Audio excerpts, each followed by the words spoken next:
할렐루야. 이 저녁 하나님 앞에 예배하는 여러분들을 축복합니다. 오늘도 이 예배를 통해서 하나님의 임재를 체험하시기를 축복합니다. 기도하겠습니다. 아버지 하나님, 감사합니다. 오늘 하루 동안 우리를 지켜주시고 우리와 동행하여 주셔서 하나님 앞에 또한 예배하는 마음으로 살게 하심을 감사합니다.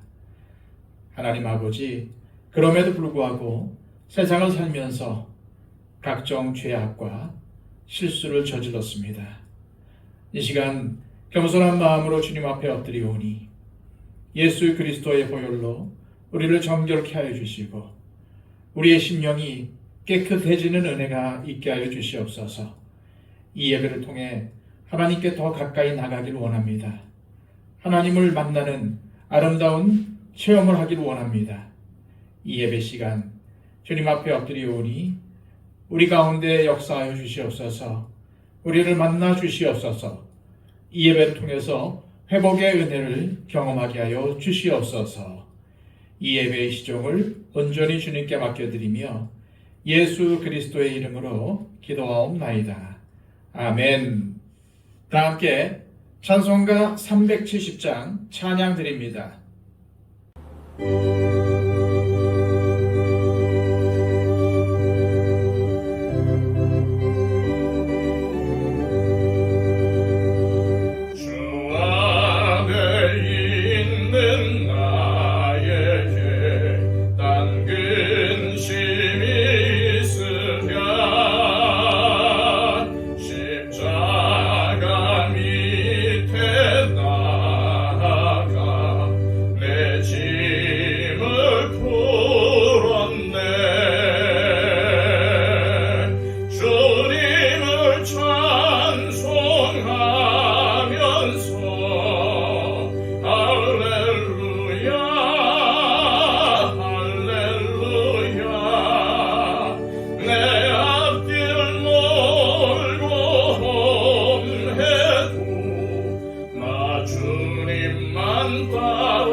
찬송 하나 더 하겠습니다.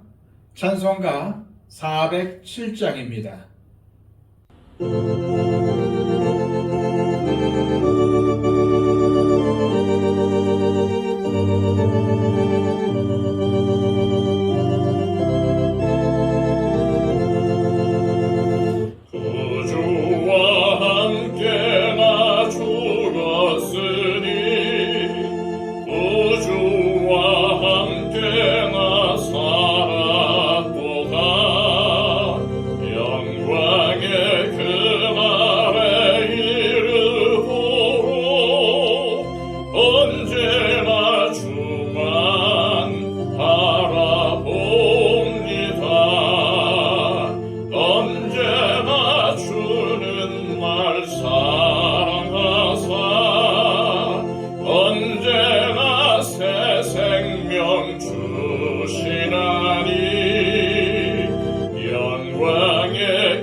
이 시간 우리에게 주시는 하나님의 복된 말씀은 신약성경 요한복음 21장 15절에서 25절까지의 말씀입니다. 신약성경 185쪽입니다. 그들이 조반 먹은 후에 예수께서 시몬 베드로에게 이르시되 요한의 아들 시몬아 네가 이 사람들보다 나를 더 사랑하느냐 하시니 이르되 주님 그러하나이다. 내가 주님을 사랑하는 줄 주님께서 아시나이다. 이르시되 내 어린 양을 먹이라 하시고 또 두 번째 이르시되 요한의 아들 시몬아 네가 나를 사랑하느냐 하시니 이르되 주님 그러하나이다. 내가 주님을 사랑하는 줄 주님께서 아시나이다. 이르시되 내 양을 치라 하시고 세 번째 이르시되 요한의 아들 시몬아 네가 나를 사랑하느냐 하시니 주께서 세 번째 네가 나를 사랑하느냐 하심으로 베드로가 근심하여 이르되 주님 모든 것을 아시오매 내가 주님을 사랑하는 줄을 주님께서 아시나이다. 예수께서 이르시되 내 양을 먹이라. 내가 진실로 진실로 네게 이르노니 네가 젊어서는 스스로 띠띠고 원하는 곳으로 다녔거니와 늙어서는 네 팔을 벌리리니 남이 네게 띠띠우고 원하지 아니하는 곳으로 데려가리라. 이 말씀을 하심은 베드로가 어떠한 죽음으로 하나님께 영광을 돌릴 것을 가리키심이로라. 이 말씀을 하시고 베드로에게 이르시되 나를 따르라 하시니 베드로가 돌이켜 예수께서 사랑하시는 그 제자가 따르는 것을 보니 그는 만찬 속에서 예수의 품에 의지하여 주님을 파는 자가 누구 오니이까 묻던 자더라. 이에 베드로가 그를 보고 예수께 여짜오되 주님 이 사람은 어떻게 되겠사옵나이까?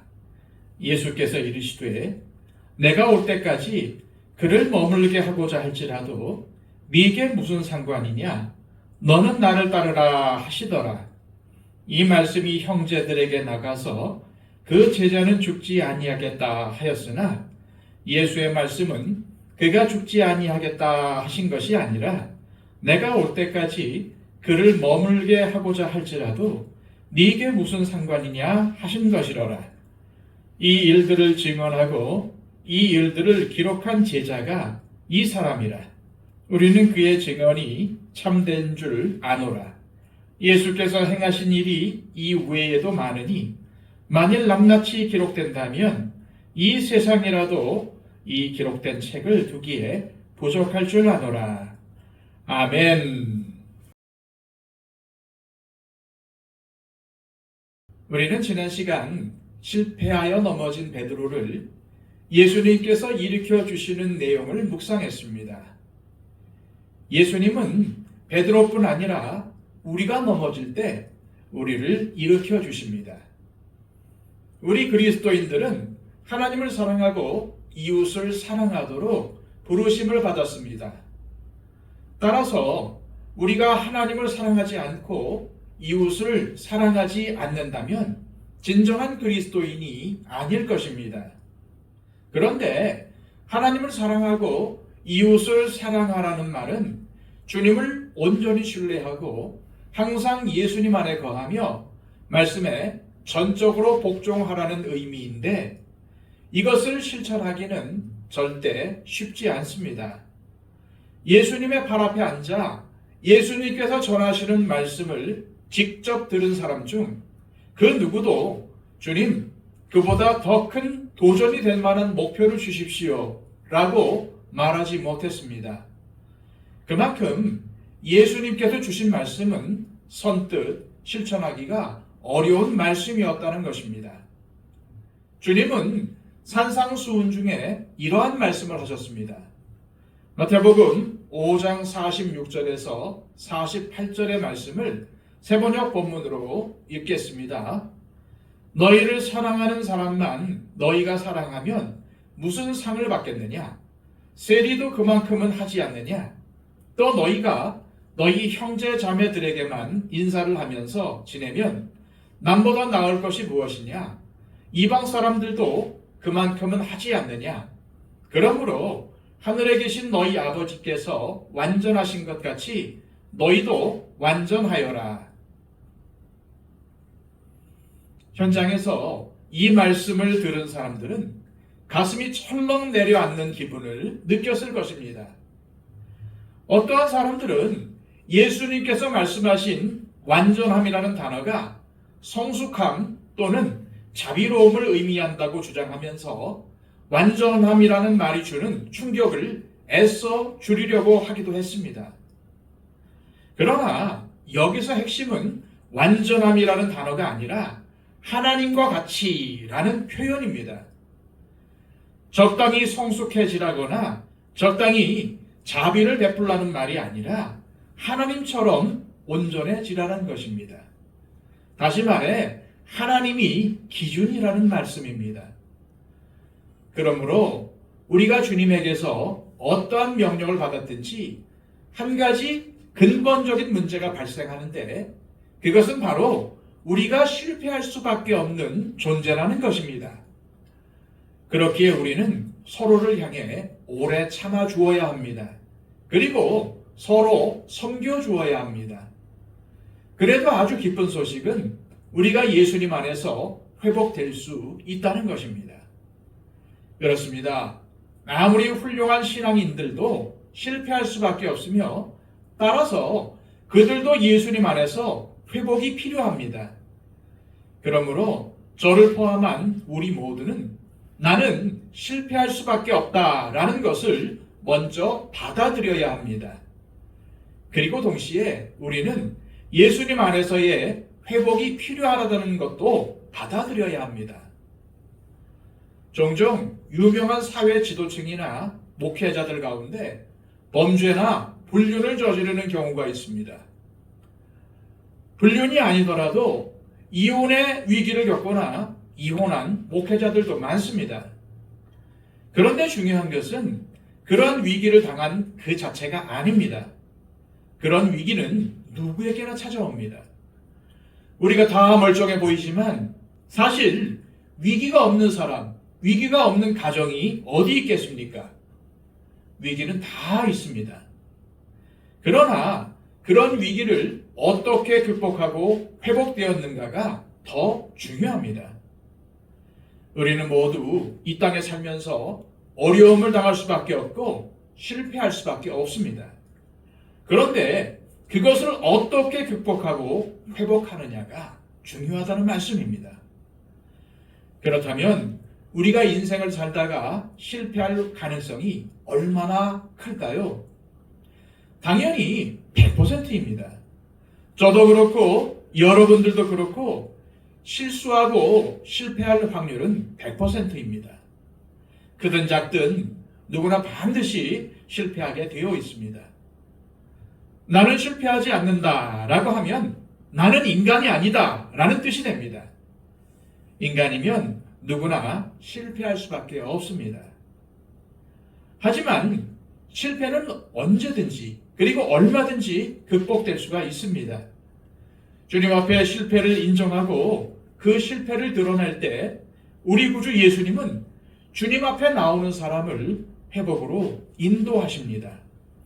숨기고 감추면 회복이 안 되지만 주님 앞에 드러내면 회복이 됩니다. 어떤 문제가 생기면 자꾸 쉬쉬하며 감추려는 분들이 있는데 그래서는 해결이 안 됩니다. 오히려 자신의 문제와 아픈 마음을 드러내며 기도해 달라고 할 때, 서로 마음을 나누고 서로 기도해 줄 때 해결이 되고 치유가 일어나는 것입니다. 그러므로 실패는 참된 그리스도인, 참된 예수님의 제자가 되는데 필요한 하나의 요소입니다.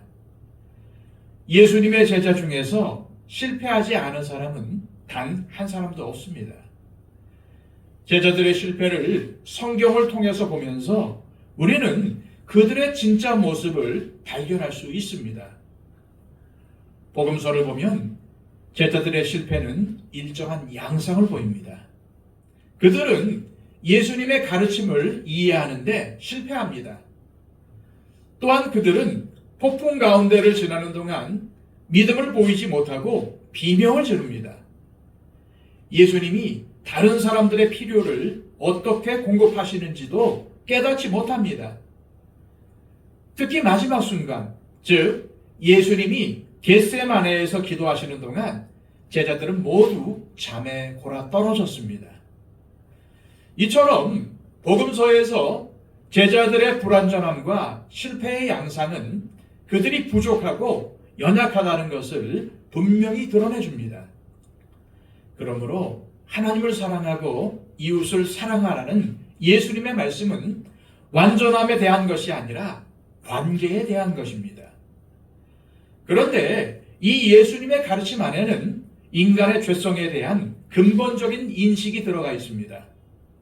모든 인간은 죄인이기 때문에 서로 사랑하라고 명령하신 것입니다. 우리가 가르치지 않아도, 명령하지 않아도 스스로 사랑할 줄 아는 존재라면 예수님께서 왜 네 마음과 목숨과 뜻과 힘을 다해 하나님을 사랑하라, 네 이웃을 네 자신과 같이 사랑하라 라고 하셨겠습니까? 그렇게 하지 못하기 때문입니다. 실패할 수밖에 없고 사랑을 할 수 없기 때문에 서로 사랑하라고 하신 것입니다.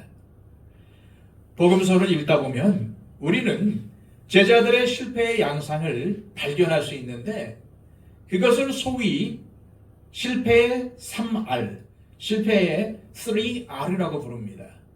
Rebuke, Repentance, Restoration. 즉 실패에는 Rebuke, 책망이 뒤따르고 책망 뒤에는 Repentance, 회개가 오며 회개 다음에는 Restoration, 회복이 온다는 말입니다. 제자들 중에서 이 양상을 아주 잘 보여주는 사람이 바로 베드로입니다. 베드로는 예수님을 메시아로 인정한 그의 고백, 주는 그리스도시요 살아계신 하나님의 아들이시니이다. 그리고 다른 제자들에 대한 리더십, 또한 초대교회에서의 주도적인 역할 등 주로 좋은 일들을 통해 자신의 명성을 세워왔습니다. 그러나 이 어부 출신의 제자가 항상 좋은 일만 경험했던 것은 아닙니다. 여러 가지 문제들을 일으키기도 했고 어려움을 겪기도 했습니다. 예수님의 제자들은 항상 서로 누가 큰가 하며 다투었는데, 더 큰 사람이 예수님께서 왕이 되면 높은 자리를 차지해야 했기 때문입니다.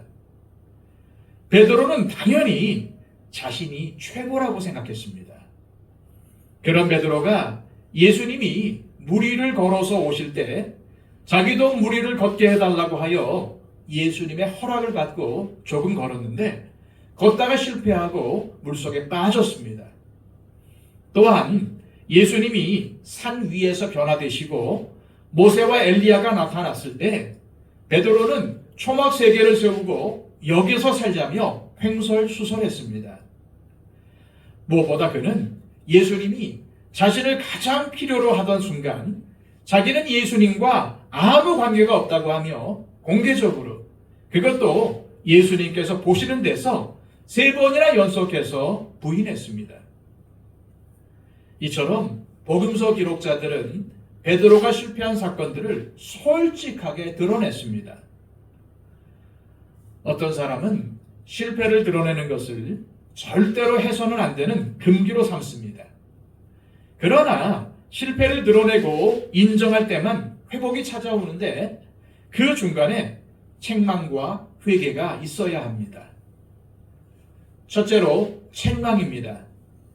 예수님께서 자신의 죽음을 예고하셨을 때 베드로는 하나님의 구원 계획을 말씀하시는 예수님에게 참견하여 야단을 쳤습니다. 마태복음 16장 21절, 22절을 세번역 본문으로 읽겠습니다.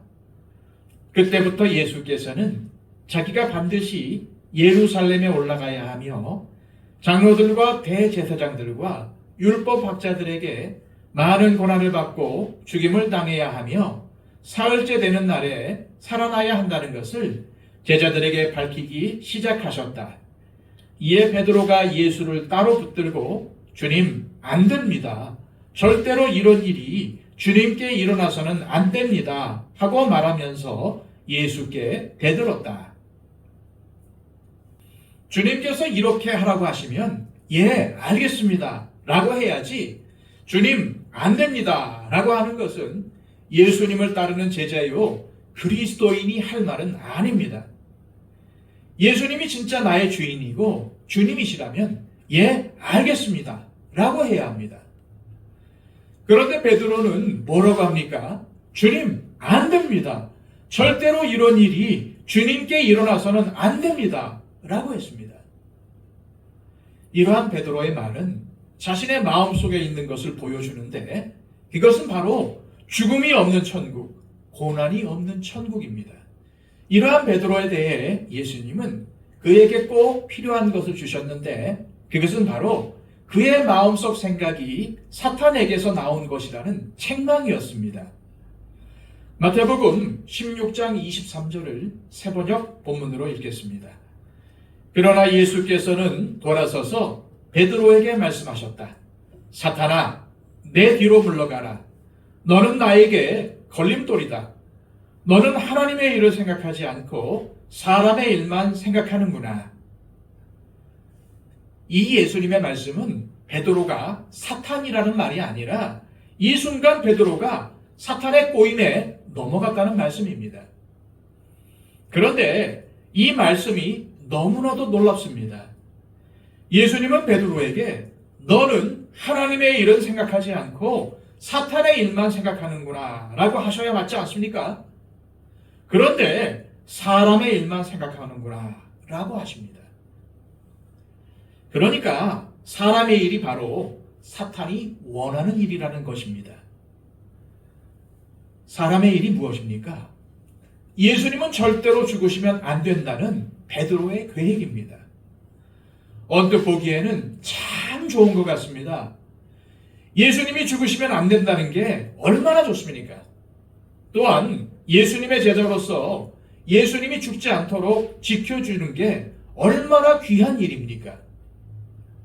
그런데 그것은 하나님이 중심이신 하나님의 일이 아니라 사람의 생각과 계획이 중심인 사람의 일이라는 것입니다.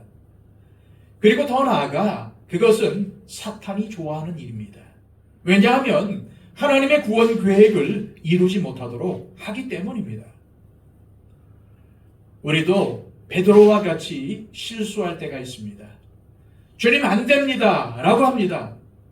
그리고는 사람의 일을 주장하면서 그것이 굉장히 옳은 일이라고 하고 모두에게 유익이 된다고 합니다.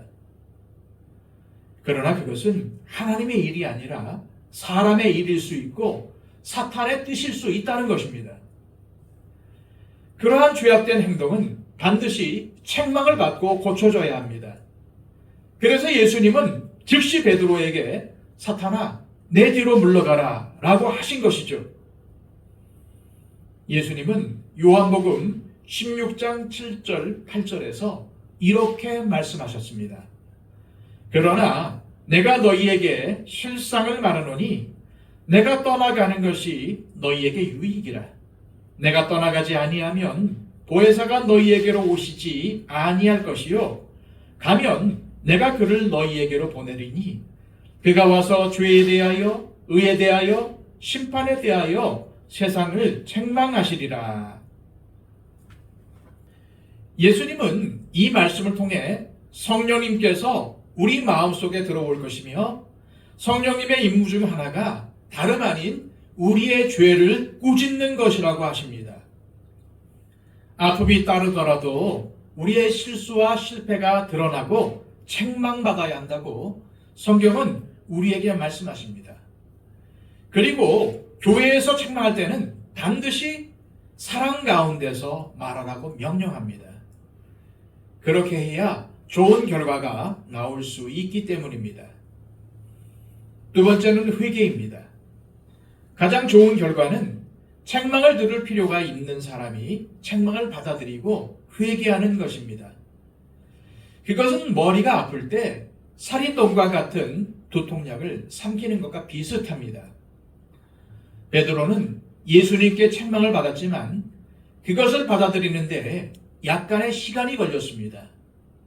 베드로는 예수님을 3번 부인한 뒤에 예수님께서 이미 말씀하셨던 대로 다구는 소리를 들었고 그때 예수님의 말씀을 기억하고 통곡했습니다. 마태복음 26장 74절 75절입니다. 그가 저주하며 맹세하여 이르되 나는 그 사람을 알지 못하노라 하니 곧 닭이 울더라. 이에 베드로가 예수의 말씀에 닭 울기 전에 네가 3번 나를 부인하리라 하심이 생각나서 밖에 나가서 심히 통곡하니라. 그 후에 예수님과 베드로는 갈릴리에서 다시 만나게 됩니다. 예수님은 베드로가 기꺼이 당신의 말씀을 실천하며 살 것인지 그의 마음을 살피셨습니다. 베드로는 예수님의 십자가의 죽음에 참견하며 예수님을 꾸짖었던 그 밤, 변화산에서 초막셋을 짓고 여기서 살자고 횡설수설했던 그 밤, 예수님의 면전에서 3번이나 부인했던 그 끔찍했던 마음을 되짚어 보면서 그 실패를 자기 자신의 것으로 받아들인 후에야 예수님에 대한 자신의 사랑을 다시 고백할 수 있었습니다. 실패에 3R이 있는 것처럼 진정한 회개에도 3가지 단계가 있습니다. 그것은 책임, 보상, 재헌신입니다. 그러므로 진정으로 자신의 잘못을 뉘우친다면 자신의 잘못에 대한 책임을 져야 하고 그것에 대해 보상도 해야 하며 다시 제대로 살겠다는 재헌신이 있어야 합니다. 3번째는 회복입니다. 예수님은 부활하신 후 갈릴리 호수에서 베드로와 다시 만나시고 베드로가 자신을 부인한 뒤에 행한 회개에 대해 매듭을 지으십니다. 예수님은 베드로에게 가슴을 후벼 파는 3번의 질문에 대답할 것을 요구하셨습니다. 15절에서 17절까지의 말씀입니다. 그들이 조밥 먹은 후에 예수께서 시몬 베드로에게 이르시되 요한의 아들 시몬아 네가 이 사람들보다 나를 더 사랑하느냐 하시니 이르되 주님 그러하나이다. 내가 주님을 사랑하는 줄 주님께서 아시나이다. 이르시되 내 어린 양을 먹이라 하시고 또 2번째 이르시되 요한의 아들 시몬아 네가 나를 사랑하느냐 하시니 이르되 주님 그러하나이다. 내가 주님을 사랑하는 줄 주님께서 아시나이다. 이르시되 내 양을 치라 하시고 3번째 이르시되 요한의 아들 시몬아 네가 나를 사랑하느냐 하시니 주께서 3번째 네가 나를 사랑하느냐 하심으로 베드로가 근심하여 이르되 주님 모든 것을 아시오매 내가 주님을 사랑하는 줄을 주님께서 아시나이다. 예수께서 이르시되 내 양을 먹이라. 예수님은 3번에 걸쳐 네가 나를 사랑하느냐라고 물으시고 그의 대답을 들으신 후에 내 양을 먹이라, 내 양을 치라, 내 양을 먹이라 라는 대답을 주셨습니다. 그런 후 예수님은 처음 나를 따르라 라고 하셨던 그 해변에서 다시 베드로를 부르심으로써 그 장면을 마무리하십니다. 18, 19절입니다. 내가 진실로 진실로 네게 이르노니 네가 젊어서는 스스로 띠띠고 원하는 곳으로 다녔거니와 늙어서는 네 팔을 벌리리니 남이 네게 띠띠우고 원하지 아니하는 곳으로 데려가리라. 이 말씀을 하심은 베드로가 어떠한 죽음으로 하나님께 영광을 돌릴 것을 가리키심이로라. 이 말씀을 하시고 베드로에게 이르시되 나를 따르라 하시니 처음 예수님께서 베드로를 부르실 때는 나를 따르라 내가 너로 사람을 낚는 어부가 되게 하겠다라고 하셨습니다. 그런데 베드로가 예수님을 부인한 후 회개했을 때 예수님은 다시 나를 따르라 라는 말씀과 함께 베드로의 소명을 회복시켜 주셨습니다.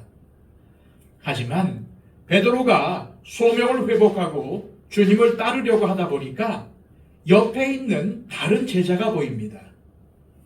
그래서 베드로는 그에 대해 예수님께 질문합니다. 20절, 21절입니다. 베드로가 돌이켜 예수께서 사랑하시는 그 제자가 따르는 것을 보니 그는 만찬 속에서 예수의 품에 의지하여 주님을 파는 자가 누구 오니이까 묻던 자더라. 이에 베드로가 그를 보고 예수께 여짜오되 주님, 이 사람은 어떻게 되겠사옵나이까? 우리는 이 사람이 요한 사도인 것을 알고 있습니다. 우리가 주님으로부터 부르심을 받고 주님을 따르려다 보면 자꾸 내 옆에 다른 사람이 보일 수 있습니다. 주님께서 나를 부르시고 나에게 주신 사명을 따라 살면 되는데 자꾸 다른 사람을 보면서 저 사람은 어떻게 되는가 라고 생각하며 정신이 다른 데 팔릴 수 있다는 것입니다. 그때 주님은 뭐라고 하십니까? 22절입니다. 예수께서 이르시되 내가 올 때까지 그를 머물게 하고자 할지라도 네게 무슨 상관이냐? 너는 나를 따르라 하시더라. 무슨 말씀입니까? 예수님의 말씀의 의미는 저 사람은 내가 알아서 할 테니까 너는 나를 따르라. 네가 신경 써야 할 것은 저 사람이 아니라 네가 나를 따르는 것이다. 나를 따르라 라는 의미입니다. 우리가 주님의 제자로 주님을 따를 때 가장 신경 써야 할 것은 주님을 제대로 따르는 것입니다. 자꾸 옆을 보면서 다른 사람과 비교하거나 신경을 쓸 필요가 없습니다. 오직 주님만 바라보며 따라야 합니다. 지금 내가 주님을 따르는데 방해하는 것이 있습니까? 거기에 신경 쓰지 말고 주님만 따라갈 수 있어야 합니다. 사실 회복이라는 것은 마치 아무 일도 없었던 것처럼 이전과 같이 되는 것을 의미하지 않습니다. 그렇지만 거기에는 회개가 있고 용서가 있습니다. 서로 참아주고 용납해 주는 것이 있습니다. 다시 말씀드리지만 우리는 모두 실패하고 죄를 지으며 살 수밖에 없는 연약한 존재입니다. 따라서 다른 사람이 실수하고 실패하는 것을 보시면 저 사람이 왜 저래 하지 마시고 사람이니까 그럴 수 있지 하시길 바랍니다. 왜냐하면 나도 언제든지 똑같은 실수를 하고 똑같은 실패를 경험할 수 있기 때문입니다. 그러기에 주님은 우리가 실수하고 실패할 때 우리를 사랑하셔서 우리를 책망하시고 우리가 회개하도록 이끄시며 우리를 용서하십니다. 그리고 우리를 회복시키셔서 다시 주님의 일에 사용하십니다. 반드시 이 순서를 기억하시길 바랍니다. 그리고 네가 나를 사랑하느냐는 예수님의 물음에 주님 그렇습니다 라고 대답할 수 있어야 합니다. 주님께서 맡기신 일을 하기 위해서는 그 전에 먼저 주님을 사랑해야 합니다. 그럴 때 주님은 내 양을 먹이라 라고 사명을 회복시켜 주십니다. 그러나 주님을 사랑하지 않으면 베드로가 실패했던 것처럼 하나님의 일이 아니라 사람의 일을 하게 되고 그것은 곧 사탄이 좋아하는 일이 됩니다. 그러므로 우리는 먼저 주님을 사랑해야 합니다. 그러면 내 양을 먹이라 라고 말씀하십니다. 그리고 나를 따르라 라고 말씀하십니다. 그런데 주님을 따라가는 길은 힘들고 고난의 길이기에 우리는 자주 넘어지고 실패하게 될 것입니다. 그럼에도 불구하고 우리는 주님을 따라야 합니다. 왜 그렇습니까? 주님께서 따르라고 하셨기 때문입니다. 그리고 무엇보다 우리가 주님을 사랑하기 때문입니다. 아니, 사실은 주님께서 자신의 생명을 내어주시면서까지 우리를 사랑하셨기 때문입니다. 그러므로 주님을 따르는 과정에서 비록 넘어지고 실패를 경험하더라도 바로 그 순간 주님의 말씀을 기억하고 회개함으로 회복되어야 합니다. 그래서 주님께서 우리에게 주신 사명을 감당해야 합니다. 그리고 그 과정에서 서로를 세워주고 용납해주고 섬기는 것이 필요합니다. 그렇게 할 때 우리가 이 세상을 떠나 하나님 앞에 서는 날 잘했다, 착하고 충성된 종아 라는 주님의 인정과 칭찬을 받게 될 것입니다.